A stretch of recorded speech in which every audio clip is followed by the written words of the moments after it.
In the Old Testament section of the Bible, we're told of a man named Noah who was directed by God to build a large boat and to put at least one female and one male of every living creature that could not live in water into the boat, so that all the possibilities of life on earth could survive a great flood that was soon to cover the earth completely. It's sad to consider all the creatures who perished in that flood, but encouraging that in some way or other they're still remembered. They have not been forgotten.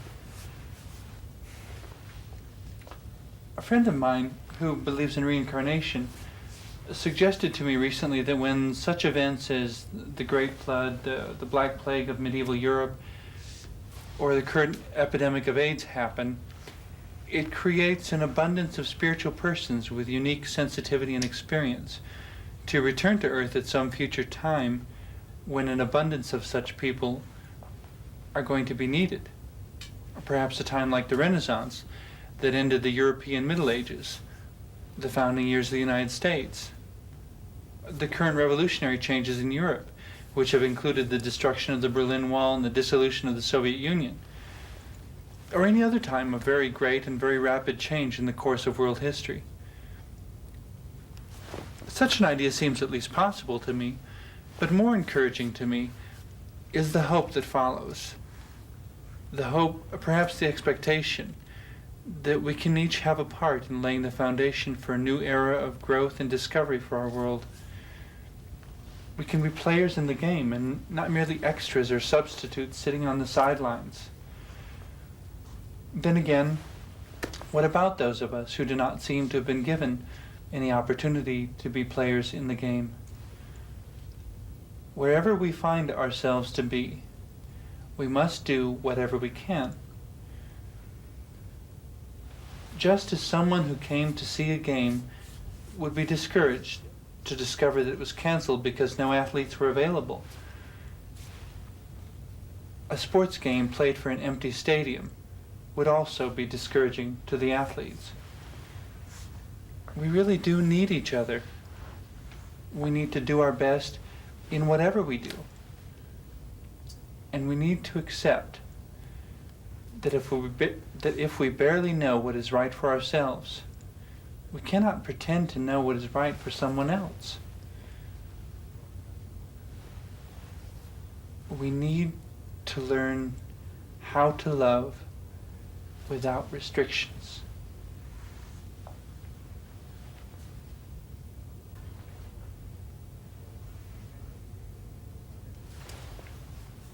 It has often been speculated that Jesus was gay and that the Apostle John, who has been credited with writing 5 of the books contained in the New Testament section of the Bible, was his lover. Those are pretty provocative speculations for quite a number of people. Since I believe that sexual orientation as well as gender are things that remain with the physical body and that do not follow us when we physically die and pass on to worlds yet unknown to us, I find the matter to be spiritually irrelevant and unimportant. What did seem important to Jesus, however, because he spoke about it almost constantly, was the quality of a person's love. Did they love someone enough to die for them? Enough to be honest with them? Enough to refrain from judging them? Enough to let them make their own choices, live their own lives, and be their own persons?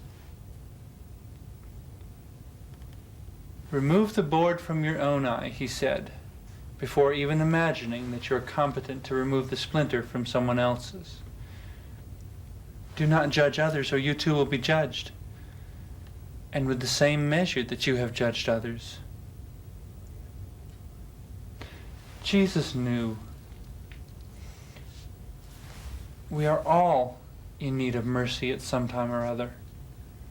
We all take turns being the one in need. If we wish to receive mercy or help in time of need, we must be sure that we have given it.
since God bids me seek God's face, believe God's word and trust God's grace, I'll cast on God my every care and wait for the sweet hour of prayer.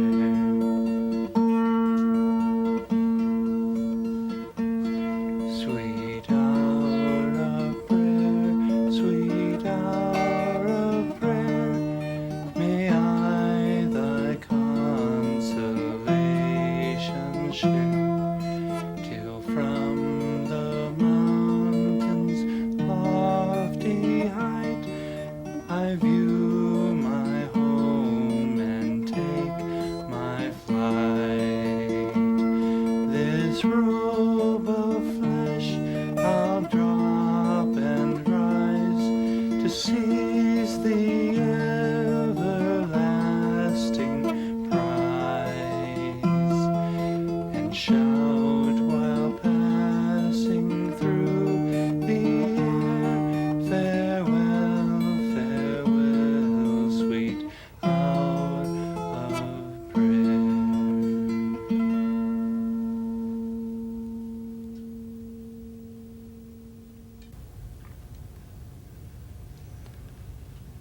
In late April of 1993, I joined a great many others for a march through Washington, D.C. to draw attention to the concerns of people of non-heterosexual orientation.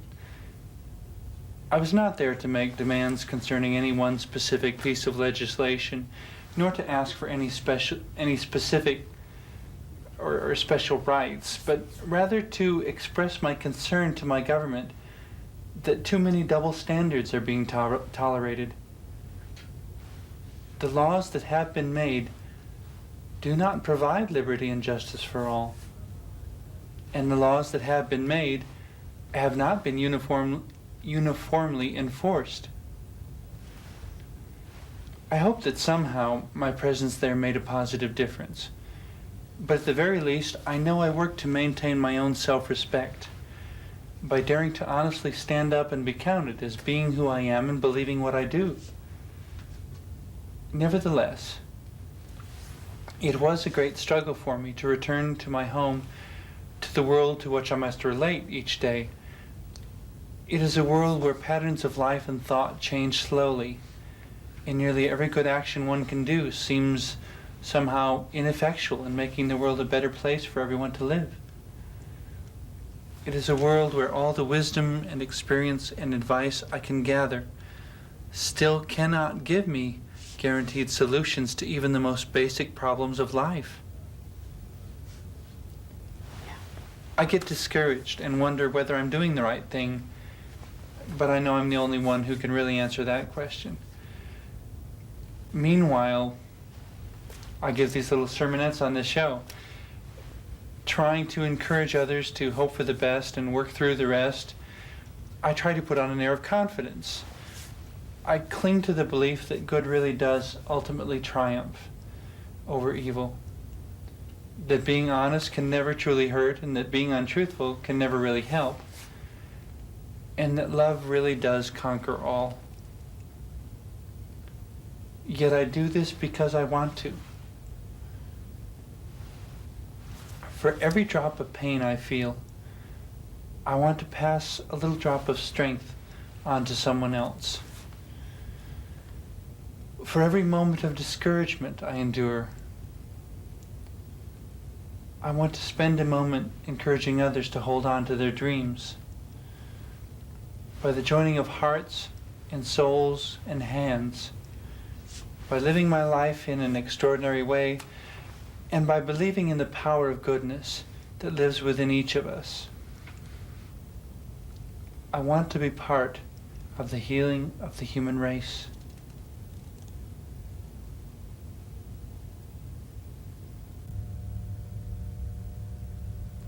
It has been stated that efforts at integration of any kind are doomed to fail because people are more comfortable among their own kind.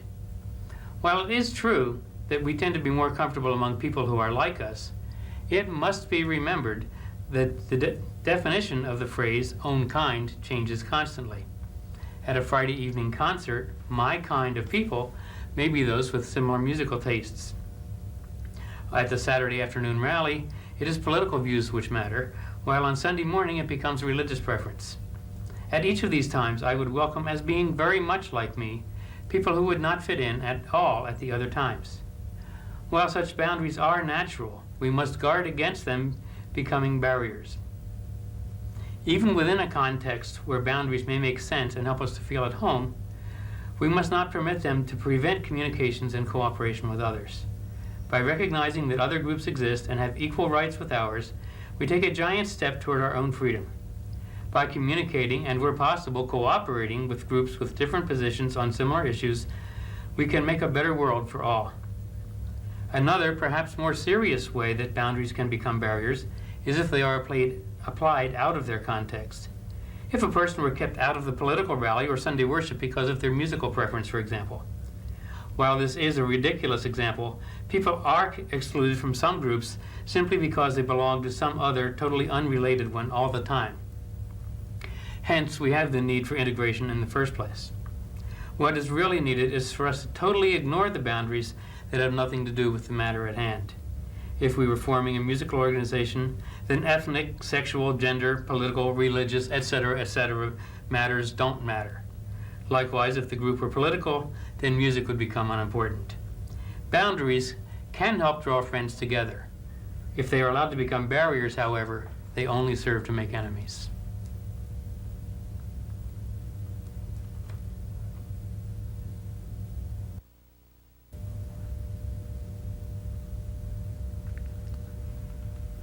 A young lady I knew in college had a beautiful voice and a heart filled with love and sincerity. After much persuasion, she agreed to sing in public, and many were blessed when they heard the words of her songs. But she had been so reluctant because someone in her past had told her quite directly that she couldn't sing. So many whom I have met are so worried about being good enough that they simply choose not to sing at all. To me, that is tragic. It would be like choosing not to pray just because someone told me I wasn't very good at it. To sing, to dance, to pray is to participate in being alive. The value is not in the skill, but in the participation, in the sharing of what we feel and believe, rejoicing in the freedom to create that each one of us has. And with each moment of sharing, we learn, we grow, and we become capable of even greater creations. To speak always without music is to choose an incomplete language. Music is love, looking for a voice. May each person's love and each person's music be blessed, and let us strive to hear more than just the notes. And in each person's life, let us try to see more than just the notes, the events that are physically visible. Each person's life is a section of music to which we must remember that something came before and something will most certainly come after. In the working out of each day's events is a great symphony of voices and instruments of varying influences. When we touch another's life, we usually do not know in what way the musical strings of their life are already vibrating. But we must decide in what way we will encourage them to continue vibrating.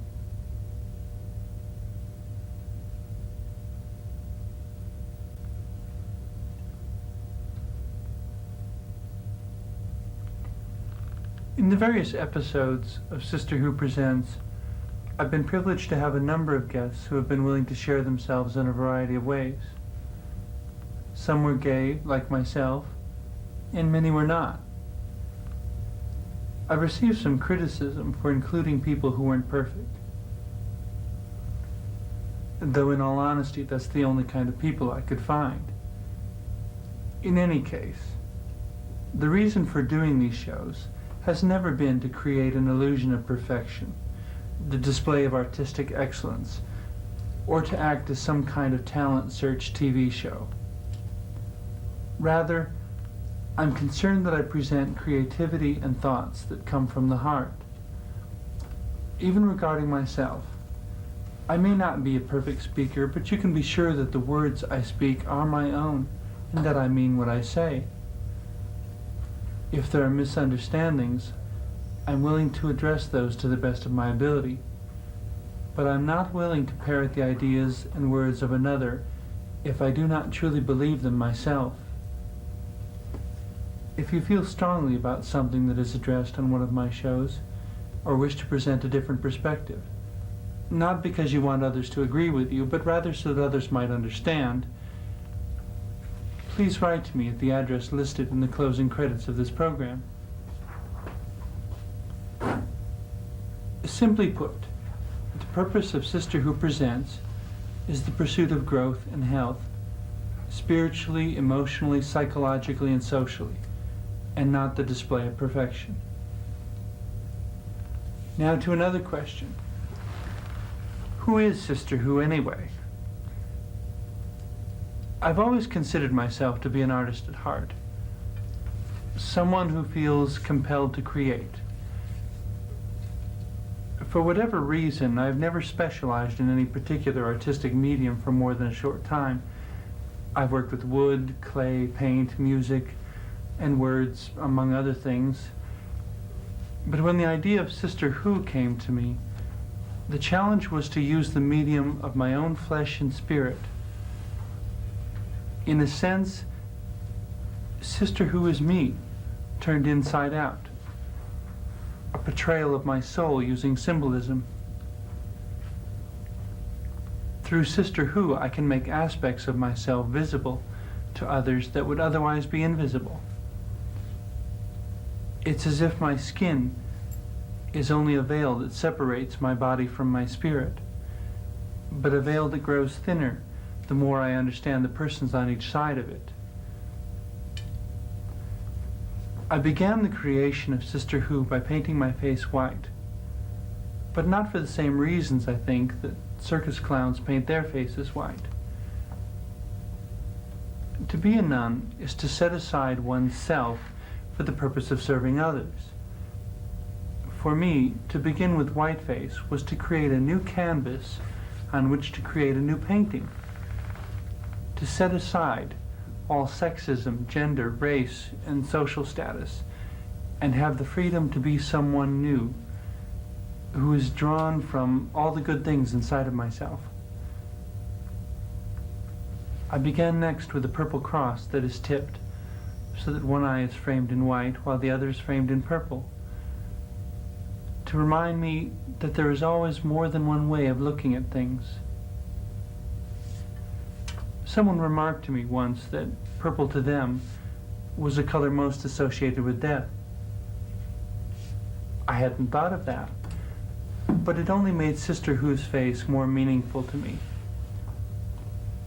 We must learn to look through and beyond death if we are to fully appreciate the meaning and victory of life. And that although, as many of us believe, life continues after death, our time here on earth is finite, limited, and always with the possibility of ending only a moment from now. I wear pink triangles on my face in memory of the thousands upon thousands of gay men who were identified by pink triangles as they were executed in Nazi death camps during World War II. Men who dared to express their unique love for other men. One side of my face reminds of sorrow by depicting tears. One for all the evils done to children. One for all the evils done to God's creation. And one for all the evils adults do to each other. The other side of my face bears a raised eyebrow, a reminder of being alert to new discoveries, which can produce growth in many ways, which is symbolized by the vine beneath it. No matter what life gives me to deal with, I do want to find a way to smile and to know that there is hope for a brighter tomorrow. So this too is part of the face of Sister Who.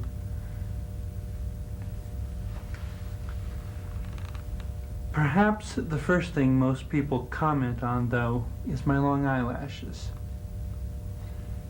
They're a reminder to look ahead and find the light and the beauty in everything that I can, and also to protect my sight and to be wary of ever being truly blind to anything.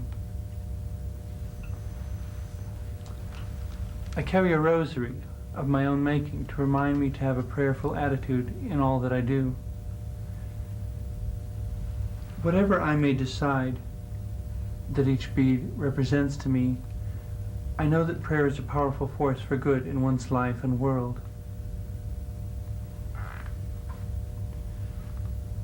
My shoes are amusing to many people, but they're nevertheless good, sensible shoes that allow me to work long and hard and to go wherever I need to go.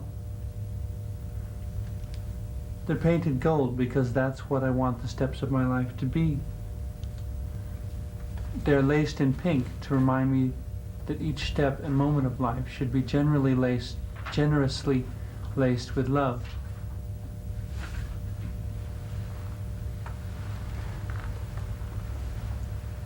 Physically, Sister Who is male.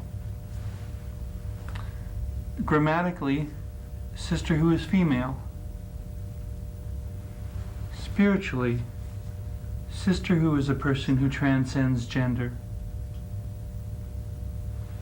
Socially, Sister Who is a person who wants to help make the world a better place for everyone to live. Obviously, there's no end to getting to know someone, but for now I will stop. Please write to me and let me know what you're thinking. I find that I think most clearly when I discuss my ideas with someone else, thus having the benefit of more than just my own perspective. If you wish not to be identified, should I wish to read your letter aloud on a future show, I will respect that request. Should you wish to be a guest on a future show, I look forward to meeting you.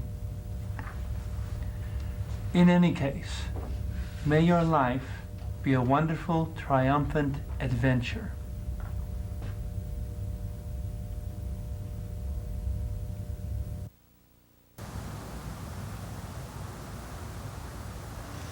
Thank you for joining us. And now may you be blessed with love and peace in the pursuit of your own dreams and in all your dealings with the diversity of humanity around you. Amen.